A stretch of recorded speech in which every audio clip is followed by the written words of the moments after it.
Good morning. Welcome to Car Rides with Connor. The time is 7:03. We are leaving the driveway now. It's Friday. Happy Friday. Yep. It has been how long since we've put up a show? Oh man, it's been so long. I can't seem to recall. Oh, show the viewers your mug. You might want to swap it. Sorry. There you go. There it is. Oh, boy. I don't know what that was. Okay. All right. Well, it's been a really long time. Do you want to just, without saying too much, wink, wink, if you know what I'm talking about, give a little update? Just, you've been working. I've been working lately. Yeah, I've been to the gym. We worked out one time. Let's just. I think there's honesty in programming, and I think we just need to be honest that. Yeah, one time. It was one time, but we felt good about it, didn't we? I guess I'll put this on. Pretty much. Do you have a good night? Okay. Yeah. We went one time to the gym. Yeah. And we felt cool, didn't we? Okay. Did we know what we were doing? Oh yeah, we were rowing, doing no, I don't think. It was leg day. Yeah, it was leg day. Yeah. We don't even know what leg day is, but we made it leg day, didn't we, Connor? Yeah. Oh well.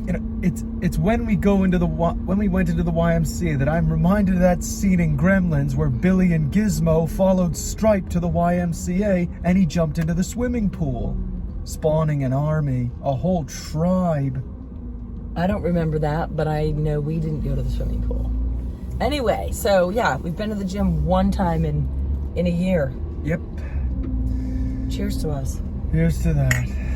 I think we should schedule another gym trip soon, don't you? Should. Yeah, I think we should.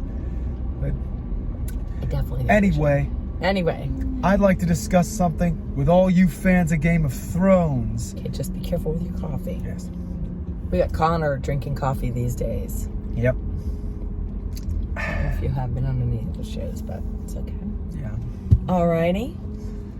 Okay, So, what would you like to discuss? Well, there are a lot of fascinating subjects on the history of Westeros, the continent in Game of Thrones, but I think I'll start with one. Okay, gotta keep your sentence going. I think I'll start with the story of one of the noble houses, the House of Lannister.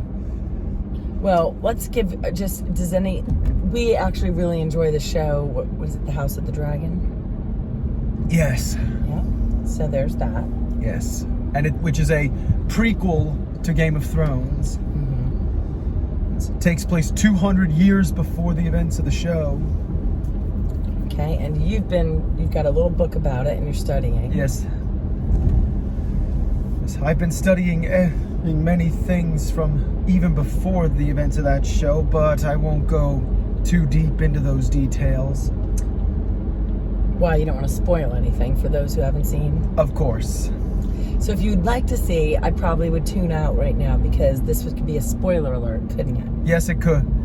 But right you are, Ma. So for those of you who haven't seen Game of Thrones or House of the Dragon, spoiler alert. You have been warned. Now, our story begins long before the arrival of Aegon Targaryen I, better known as Aegon the Conqueror. The story goes, long ago, a hunter was hunting a lion who was terrorizing his village. Wait, what's that? There was a lion in England? England? Mom, where have you been? Westeros is in Africa? Mom, it's not even on Earth. Where is it? Not really sure, but... Okay, I'm just taking to task some of these details, and I think that any viewer who critically thinks should do so. Well, I would like to know why there's a lion. If you would have said wolf, there are lions in Westeros. After all, how do you think the Lannisters got their sigil? All right. I would have thought it would have been a wolf. That's the Starks. Okay, sorry. All right, All right, now. Just trying to challenge you for some of the viewers. Yes. Westeros is neither England nor Africa. It isn't any of them. It's an entirely different continent. Is it fictional? Fictional, yes. All right, that's all you needed to tell me. Yes, but I guess due to the fact that the story is mainly based on medieval Europe and several aspects and elements of the show are... You could see why I would ask. Yes. So anyway, the hunter followed the lion all the way to its den, and though he was armed only with a spear, he managed to kill the lion and its mate, but spared the lives of the cubs. This pleased the old gods so much that they sent a beam of sunlight in through a hole in the cave ceiling, revealing that the walls of the cave were filled with massive veins of gold running like shining yellow rivers through stone. Wow, did you just make up all those words? Did you read that somewhere? Well, I borrowed a phrase from The Hobbit, but it's true. The cave was very full of next level that description. If you could see it, you'd be looking at a bunch of small little streams pooling into one big lake of gold. I can actually picture this the way you're telling me. So the hunter became a miner and amassed a vast fortune. No one knows what happened to the lion cubs. Some people think maybe the gods forgot about them and they starved, or maybe they just left, or maybe there never were any cubs or lions or hunter. Either way, someone found enough gold to build a massive castle from a stone mountain. Are you saying there's a possibility that whole entire story's made up and there wasn't even a hunter? What? I'm not saying... Well, I'm saying it is possible, but it could be true. You can put your mug on the floor if you want. It might be true, might not be true. Either way, somebody found a huge rock filled with gold. Bottom line. Just bottom line. And thus was born Casterly Rock. Oh, Casterly Rock. Though sadly, the rock is all that remains of its namesake, House Casterly. You're probably wondering, if the Lannisters lived at Casterly Rock, which they did, why was it home to the Casterlys? Well, that is another fascinating story, and that's where things get interesting. Wait, so you notice you're speaking in a British accent. Sorry. I think it's great. Yeah. That's what makes me think you're in England. Sorry. Or these people are in England. Nah, it's just a lot of the best narrators were from England. I mean, Alfred Hitchcock narrated some of his He was work. British. He was. Cool. Anyway, Okay. the first Lannister, Lan the Clever, story goes he found a way that he swindled the Casterlys out of Casterly Rock. He found a secret passage into the rock itself and began playing a series of devilish tricks. At night he would whisper threats into sleeping ears, howled in the darkness like a ghost. Wait, he was a real person though. He was, yes. So he's just a petty thief and a cat burglar. And a con man at that. So he would sneak into people's bedrooms and whisper in their ear? He would whisper threats into their ears, howl in the darkness as if he were a ghost, place one Casterly brother's possessions into the room of another. And by the end of his games... He's just a big old prankster. Yep. By the end of his games, the Casterlys were convinced a demon was haunting their home. But of course, Tyrion Lannister prefers a different version. Lan did find a way. You didn't tell anyone who Tyrion was. Oh yes, Tyrion